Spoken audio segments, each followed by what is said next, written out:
మన కంటి చూపును కూడా సరిగ్గా ఉంచుకోవాలని బైబిల్ చెప్పింది.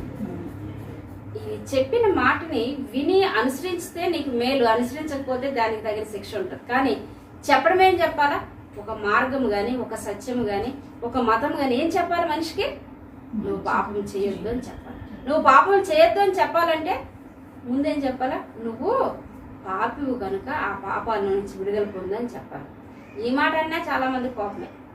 మేము పాపులమా, ఎగతాళి చేస్తారు, మేము పాపులం. మరి పాపం అనేది నీ దగ్గర లేకపోతే నిలువు దోపిడీలు ఎందుకు, యజ్ఞాలు ఎందుకు, దానాలు ఎందుకు?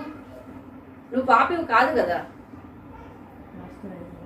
ఎదుటి వ్యక్తి పాపి కాకపోతే మరి ఎందుకు ఈ గుళ్ళు ఎందుకు, గోపురాలు ఎందుకు? అది ఏ మతం అన్నా లేకపోతే ఏ యొక్క మార్గమైనా కానివ్వండి. నేను పాపి కనుక ఆ పాపాల నుండి నాకు విడుదల కలగాలి కనుక ఆ పాపములో నుండి బయట పడితేనే, అంటే ఈ దానము ద్వారానో, ఈ ధర్మము ద్వారానో, ఈ పూజ ద్వారానో, లేకపోతే పుణ్య స్నానాల ద్వారానో నా పాపం పోతేనే నేను మోక్షానికి వెళ్తాను అనేటటువంటి మరణ భయము, పాప భయం ఉంటేనే కదా ఎవరైనా సరే.